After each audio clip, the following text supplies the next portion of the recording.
लें कि एंडोमेट्रियोसिस झेलने वाली आप अकेली महिला नहीं है। शमिता शेट्टी को भी एंडोमेट्रियोसिस का सामना करना पड़ा है। बहुत ज्यादा पीरियड में पेन का होना, कभी भी आपको ब्लीडिंग हो जाना, आप अक्सर रूखा सूखा ठंडा बासी खाना बिल्कुल ना खाएं। प्राणायाम और योग करना, जब आप प्राणायाम और योग करते हैं तो शरीर के दोष वात पित्त कफ बैलेंस होते हैं। हल्का सा गुनगुना करें और रात में सोने से पहले घड़ी की दिशा में हल्के हाथों से 2 से 4 मिनट तक पेट के निचले हिस्से में मसाज करें।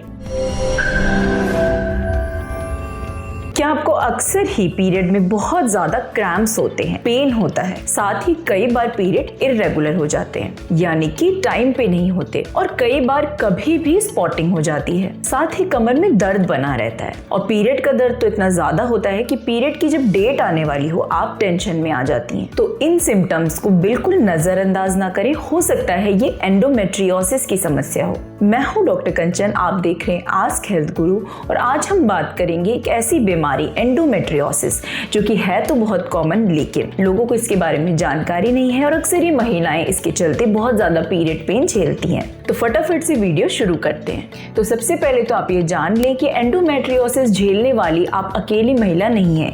ये बहुत कॉमन है, बहुत सारे सेलिब्रिटीज को भी ये प्रॉब्लम रही है।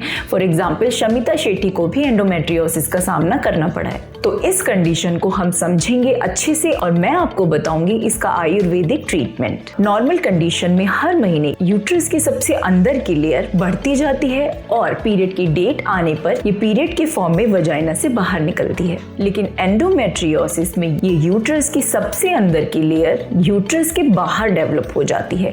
बाहर मतलब कहीं भी, जैसे कि ओवरीज में, यूरिनरी ब्लैडर के पास, रेक्टम के पास, कहीं भी। और ऐसा होने पर जब हर महीने पीरियड की डेट आती है तो यूट्रस के अंदर का ब्लड तो आसानी से वजाइना के रास्ते बाहर निकल जाता है, लेकिन ये एंडोमेट्रियल टिश्यू जो कि बाहर डेवलप हो रहा है ये बाहर नहीं निकल पाता और जगह जगह एंडोमेट्रियोसिस की समस्या आ सकती है। बात कर लेते हैं कि ये किस कारण से होता है। अगर मॉडर्न साइंस के पॉइंट ऑफ व्यू से देखें तो ईस्ट्रोजन की अधिकता की वजह से ये हो सकता है।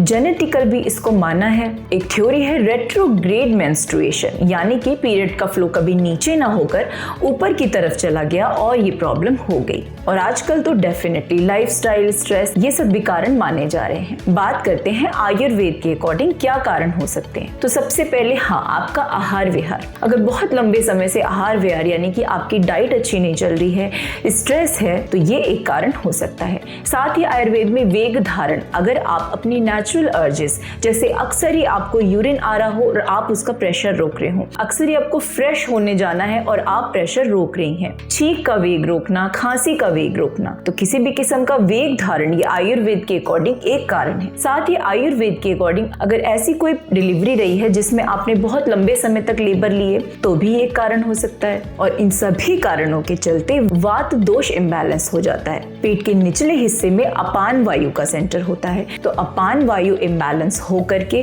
कफ दोष के साथ मिलके एंडोमेट्रियोसिस की समस्या को जन्म देती है और धीरे धीरे बाकी दोष भी इसमें इन्वॉल्व हो जाते हैं। लेकिन अगर देखा जाए तो मेनली वात दोष इम्बैलेंस को इसका कारण मानेंगे। अब बात करते हैं सिम्टम की। तो ऑब्वियसली बहुत ज्यादा पीरियड में पेन का होना, कभी भी आपको ब्लीडिंग हो जाना, आप अक्सर थकान महसूस करती हैं, कमर में दर्द महसूस करती हैं या फिर हल्का डल पेन पेट के निचले हिस्से में महसूस करती हैं, तो ये भी एक सिम्टम देखा जा रहा है। साथ ही इनफर्टिलिटी, बेबी प्लान कर रहे थे और कंसीव नहीं हो रहा और अब अल्ट्रासाउंड या बाकी टेस्ट से पता लगा कि एंडोमेट्रियोसिस है, ये भी काफी कॉमन है। तो मेरे बताए कोई भी सिम्टम्स आप महसूस कर रही हैं, लंबे समय से महसूस कर रही हैं, तो डेफिनेटली आप डॉक्टर को दिखाएं। आप मुझसे भी कंसल्टेशन बुक कर सकते हैं। बात करते हैं आयुर्वेदा ट्रीटमेंट की। तो आयुर्वेदा ट्रीटमेंट में नंबर 1 पे बात करेंगे डाइट की। आपको अपनी डाइट पे ध्यान देना बहुत जरूरी है क्योंकि ये मेनली वात दोष के इम्बैलेंस से होता है। तो रूखा सूखा ठंडा बासी खाना बिल्कुल ना खाएं। साथ ही हार्मोन इम्बैलेंस करने वाली चीजें जैसे कि processed food, junk food, package food, इनको अवॉइड करें। सीजन की सब्जी और सीजन के फल भी अच्छे से धो के ही खाएं। तो डाइट के साथ बात करेंगे लाइफस्टाइल की। लाइफस्टाइल में आता है आपका टाइम पे सोना, आपका टाइम पे उठना, जो कि बहुत जरूरी है आयुर्वेद के अकॉर्डिंग। साथ ही अगर कोई गंदी आदतें हैं जैसे जरूरत से ज्यादा चाय, कॉफी, स्मोकिंग, तो डेफिनेटली इनको अवॉइड करें। नंबर 2 पे जरूरी है प्राणायाम और योग करना। जब आप प्राणायाम और योग करते हैं तो शरीर के दोष वात पित्त कफ बैलेंस होते हैं। साथ ही आप में कॉन्फिडेंस आता है और फिजिकल हेल्थ के साथ आप आपकी मेंटल हेल्थ सही होती है। आपका स्ट्रेस नेचुरली कम होने लगता है, जिसकी वजह से बीमारी का असर भी कम होने लगता है। तो प्राणायाम योग जरूर करें। योगासन की बात करें, बद्धकोणासन, नौकासन, धनुरासन, पश्चिमोत्तानासन, ये बहुत अच्छे आसन हैं। और अगर प्राणायाम की बात करेंगे तो भ्रामरी, उज्जयी और अनुलोम विलोम, ये तीनों ही बहुत अच्छे हैं। अब बात करते हैं आयुर्वेदा ट्रीटमेंट की। ट्रीटमेंट बताने से पहले मैं कैस्टर ऑयल मसाज जरूर बताऊंगी, जो कि बहुत ज्यादा हेल्पफुल है। इसमें आपको थोड़ा सा कैस्टर ऑयल लेना है, उसको हल्का सा गुनगुना करें और रात में सोने से पहले घड़ी की दिशा में हल्के हाथों से 2 से 4 मिनट तक पेट के निचले हिस्से में मसाज करें। और इसके बाद 2 से 4 मिनट ही आप हॉट वाटर बैग या हीट पैड वहां पे रखें। ये आप डेली 1 से 2 महीना करें। ये वात दोष को बैलेंस करेगा, जिसकी वजह से एंडोमेट्रियोसिस के सिम्टम्स में यानी कि पेन में आपको डेफिनेटली रिलीफ मिलेगा। बात करते हैं ट्रीटमेंट की, तो आयुर्वेद में ऐसी बहुत सारी हर्ब्स हैं जिनका एंटी इन्फ्लेमेटरी एक्शन है, यानी कि अंदर की सूजन को कम करती हैं। साथ ही जो एंडोमेट्रियल टिश्यू यूट्रस के बाहर डेवलप हो गया है, उसकी ग्रोथ को रोकती हैं। अशोक, लोध्र, शतावरी, त्रिफला, वरुण, शिग्रू, इस किस्म की बहुत सारी हर्ब्स हैं जो कि हेल्पफुल हैं।